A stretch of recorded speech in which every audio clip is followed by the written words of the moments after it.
Hello भक्तों, राधे राधे। जय श्री कृष्णा, जय श्री राम। आज पढ़ते हैं हम तुलसीदास जी का जीवन परिचय। गोस्वामी तुलसीदास जी संक्षिप्त जीवनी। प्रयाग के पास चित्रकूट जिले में राजापुर नामक एक ग्राम है। वहाँ आत्माराम दुबे नाम के प्रतिष्ठ शरीरपारीण ब्राह्मण रहते थे। उनकी धर्मपत्नी का नाम हुलसी था। संवत 1554 की श्रावण शुक्ला सप्तमी के दिन अभियुक्त मूल नक्षत्र में इन्हीं भाग्यवान दंपति के हम 12 महीने तक गर्भ में रहने के पश्चात गोस्वामी तुलसीदास जी का जन्म हुआ। जन्मते समय बालक तुलसीदास रोए नहीं, किंतु उनके मुख से राम नाम का शब्द निकला। उनके मुख में 32 दांत मौजूद थे। उनका डील डोल 5 वर्ष के बालक का सा था।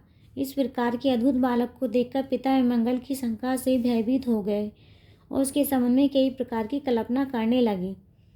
माता तुलसी को यह देखकर बड़ी चिंता हुई। उन्होंने बालक के अनिष्ट की आशंका से दसवीं की रात को नवजात शिशु को अपनी दासी के साथ उसके ससुराल भेज दिया और दूसरे दिन स्वयं आसार संसार से चल बसी। दासी ने, जिसका नाम चुनिया था, बड़े प्रेम से बालक का पालन पोषण किया।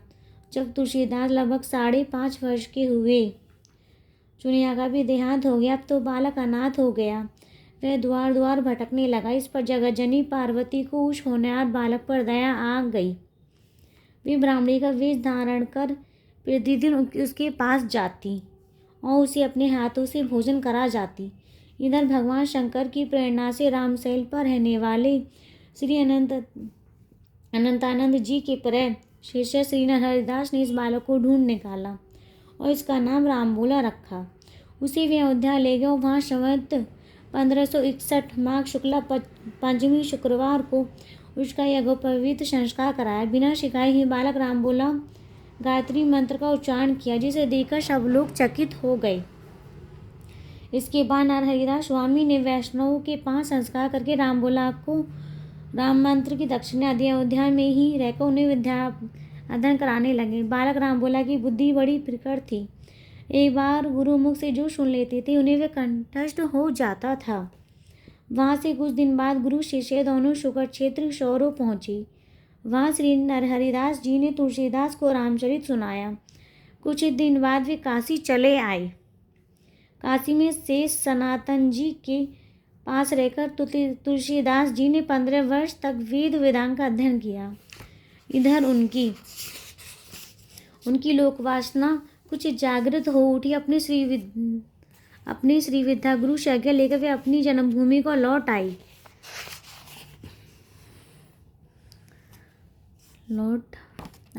वहाँ आकर उन्होंने देखा कि उनका परिवार सब नष्ट हो चुका है। उन्होंने विधिपूर्वक अपने पिता आदि का श्राद्ध किया और वहीं रहकर लोगों की भगवान राम की कथा सुनाने लगे।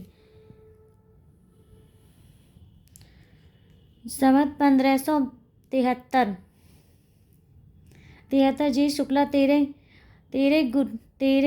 गुरुवार को भारद्वाज गोत्र की एक सुंदरी कन्या के साथ उनका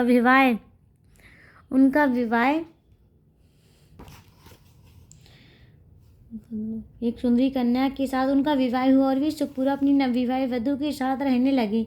एक बार उनकी स्त्री भाई के साथ अपने मायके चली गई। पीछे पीछे तुलसीदास जी भी वहां जा पहुंचे।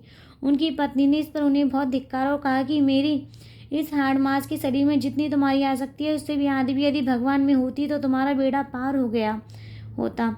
तुलसीदास जी को शब्द लग गए। वे एक क्षण भी नहीं रुके, तुरंत वहां से चल पड़े। वहां से चलकर तुलसीदास जी प्रयाग आए। वहां उन्होंने गृहस्थ वेश का परित्याग कर साधु वेश ग्रहण किया। फिर तीर्थाटन करते हुए काशी पहुंचे। मानसरोवर के पास उन्हें कासुंडी जी के दर्शन हुए।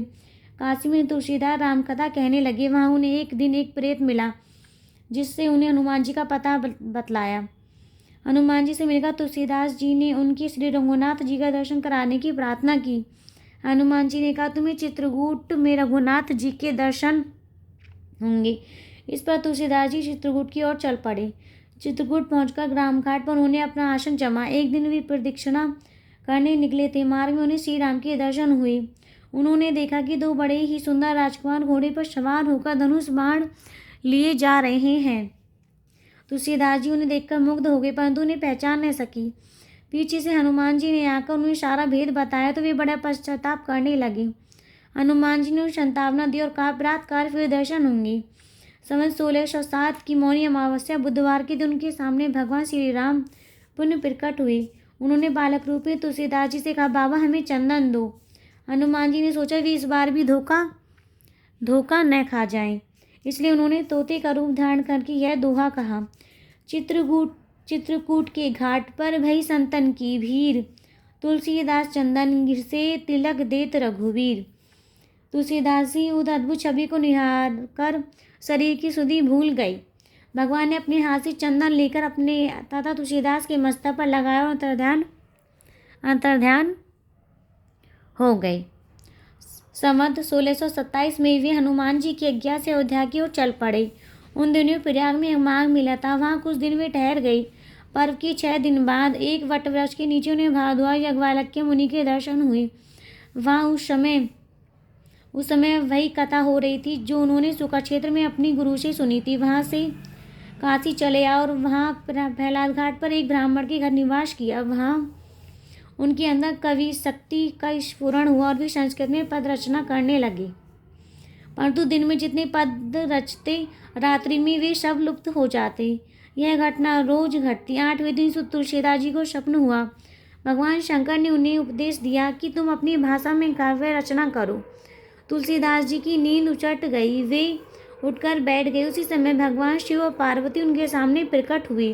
तुलसीदास जी ने उन्हें साष्टांग प्रणाम किया और शिव जी ने कहा, तुम अयोध्या में जाकर रहो और हिंदी में काव्य रचना करो। मेरे आशीर्वाद से तुम्हारी कविता सामवेद के समान फलवती होगी। इतना कहकर गौरी शंकर अंतर्ध्यान हो गए। तुलसीदास जी उनकी आज्ञा सर्वधार्य कर काशी से अयोध्या चले आए।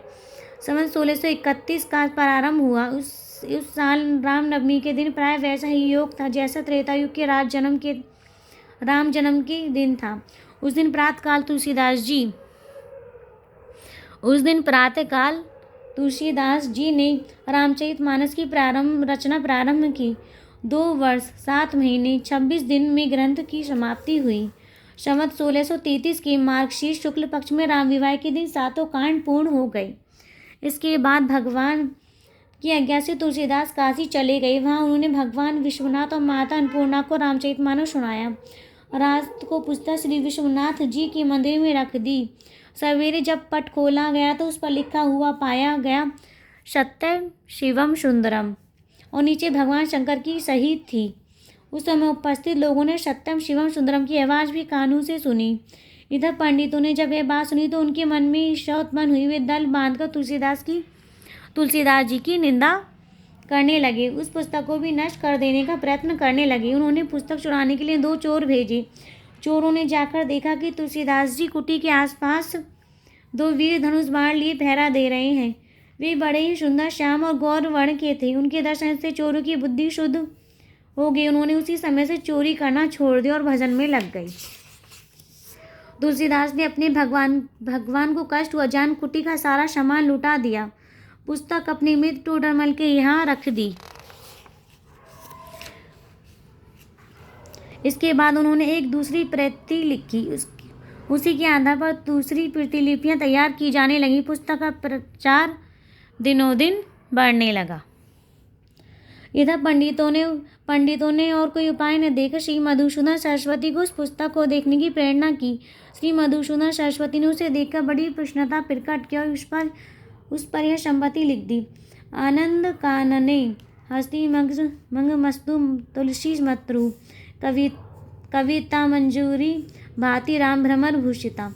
इस काशीरूपी आनंदवन में तुलसीदास चलता फिरता तुलसी का पौधा है। उसकी कविता और रूपी मंजरी बड़ी ही सुंदर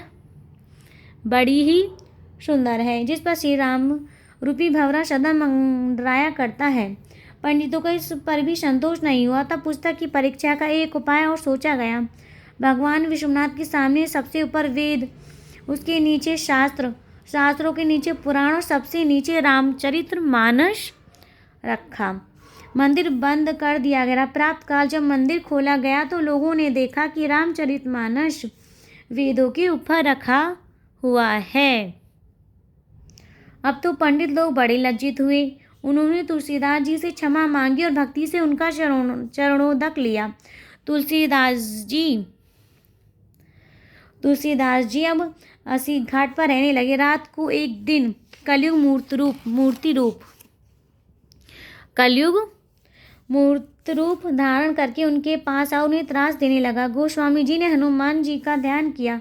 हनुमान जी ने उन्हें विनय की पद रचने को कहा। इस पर गोस्वामी जी ने विनय पत्रिका लिखी, भगवान के चरणों में उसे समर्पित कर दी। श्री राम ने उस पर अपने हस्ताक्षर कर दिए और तुलसीदास जी को निर्भय कर दिया। संवत 1670 श्रावण शुक्ल तृतीया शनिवार को अस्सी घाट पर गोस्वामी ने राम राम कहते हुए अपना शरीर त्याग दिया। जय श्री राम।